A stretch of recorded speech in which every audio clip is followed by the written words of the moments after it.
3 मे रोजी ऑपरेशन सिंदूरची रणनीती ठरली। 5 मे रोजी पंतप्रधानांकडून हिरवा कंदील, अधिकारी होते क्वारंटाईन। ऑपरेशन सिंदूरची इनसाइड स्टोरी माझावर।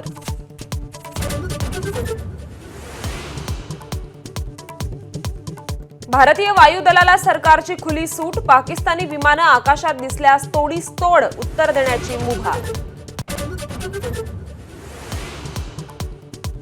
पाकिस्तानी सरकार आणि दहशतवाद्यांचं साटलोट, ऑपरेशन सिंदूरने जगासमोर आणला पाकिस्तानचा खरा चेहरा।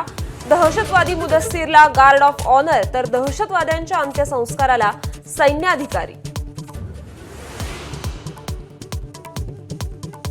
पाकिस्तान विरोधातील कारवाईसाठी केंद्र सरकारला सर्वपक्षीय पाठिंबा, पाकिस्तानला एटीएफच्या ग्रे लिस्टमध्ये टाकण्याची ओवेसींची शिफारस। ऑपरेशन सिंदूरचं सर्वांकडून समर्थन।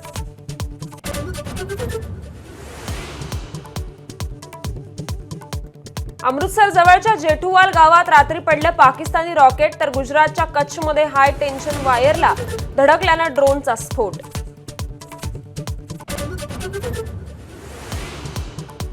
एबीपी न्यूजच्या सत्य पत्रकारितेला पाकिस्तान घाबरला, सरकारकडून फेसबुक पेज ब्लॉक। पाकिस्तानी जनतेपर्यंत सत्य पोहोचू नये यासाठी रडीचा डाव।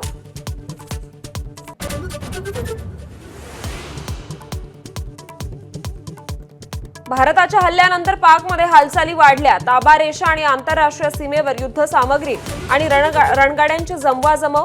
सीमावर्ती भागातली पाकमधली गावंही रिकामी।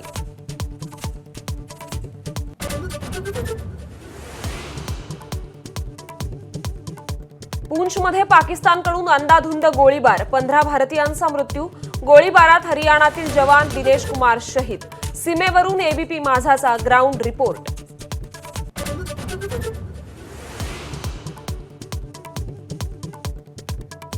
एकत्र येण्याचा निर्णय सुप्रिया आणि अजितनं घ्यावा, मी या प्रक्रियेत नाही। अनौपचारिक गप्पांमध्ये शरद पवारांचं मोठं वक्तव्य।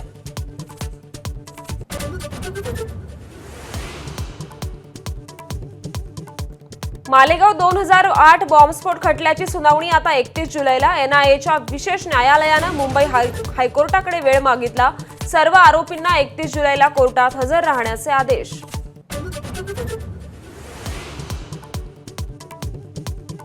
तेलंगणामध्ये पोलीस आणि नक्षलवाद्यांमध्ये चकमक, भूसुरुंगाच्या स्फोटात 5 पोलीस शहीद, तर 8 नक्षलवाद्यांचा खात्मा।